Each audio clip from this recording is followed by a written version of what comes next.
Today's Tips du Jour mailbag question comes to us from North Carolina. Dear Robert, I am interested in learning more about your shellac and sawdust method of pore filling. Could you explain how you use this technique? David in North Carolina. David, there are many ways to fill the pores before you do your finish work. I actually think that filling the pores and surface prep is part of the finish because the finish is only as good as what's underneath it. Now, over the years, I've used many methods for pore filling. One of my most popular videos on YouTube is how to use drywall compound for the pore filling process. To fill the pores, all you need is a resin and some type of binding agent. You're going to need to make the resin or the filler. In this case, I'm going to use end-grain sawdust. Now, the beauty of that is that it always matches the color of the species of wood you're using. You always have scraps laying around of rosewood, mahogany, Spanish cedar, so you use those to fill the pores and you have an instant color match. All I do is use my sander. I wrap a piece of newspaper around the dust port and I sand the end grain so that it is collected onto the newspaper. I then put that into some type of salt shaker or spice shaker type thing, and that's what I use to fill the pores. So let me show you how I do that. So this is a piece of Spanish cedar. I'm going to be using the end grain here, not this side or this side, but the end grain, and it makes a very, very fine powder. The dust that is collected is then placed into some type of salt type shaker. And I'm ready to go to work. Alright, so I'm going to start just by taking my end grain sawdust and just sprinkling some across the neck like that. I then come in with a 1 pound cut of shellac. If you go with anything higher than that, the 2 pound or 3 pound, it gets a little gummy on there and you don't want to get it gummy. That's a technical term. So I take a little bit on a cotton ball.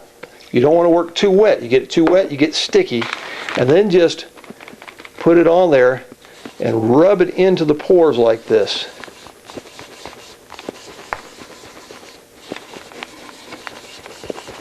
When you do it, you want to not leave any residue on there, because if you leave a big buildup of residue, you have to sand pretty aggressively to get that off. If you sand aggressively, then you wind up just taking it right back out of the pores.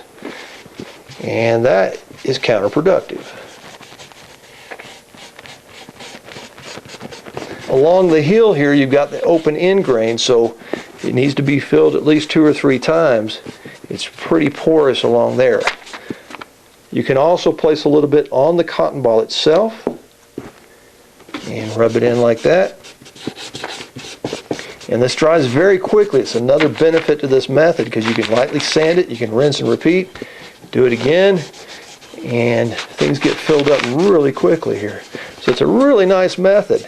And I already mentioned the fact that the pore filler matches the color of your species of wood you're working with perfectly every time because you're using the same species of wood for your filler. I'm going to add just a little bit more shellac, same cotton ball.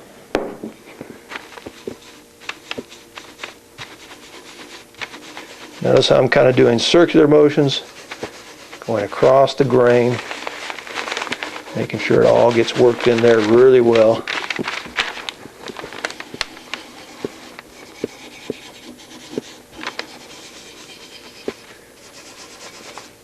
And I'm working pretty dry with this cotton ball here. Notice I've only charged it up a couple of times.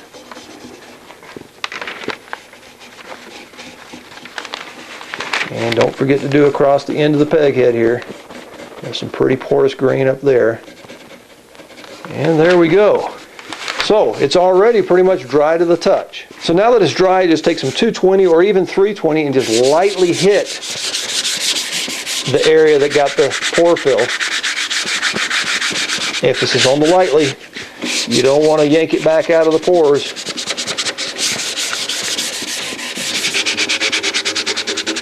Once you get done lightly sanding it, don't blow the dust off.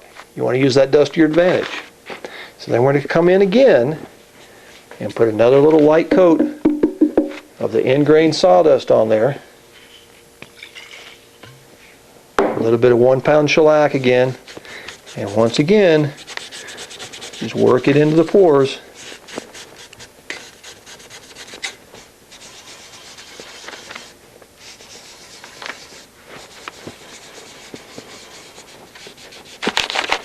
If we were washing our hair, we would call this the wash rinse and repeat stage here.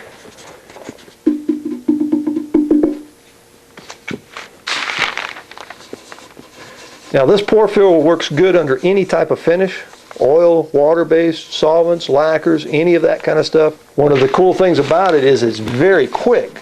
So you don't need overnight dry time on your pore fill like an epoxy or oil-based pore fillers or something like that. So you can just move forward very quickly. There we go. It took me all of what, about 5 minutes? I'll let that dry for a couple seconds. I'll come in and lightly hit it again with the 220 and I'm ready to proceed with the finish. So David, thank you very much for your question, and I hope you find this information useful.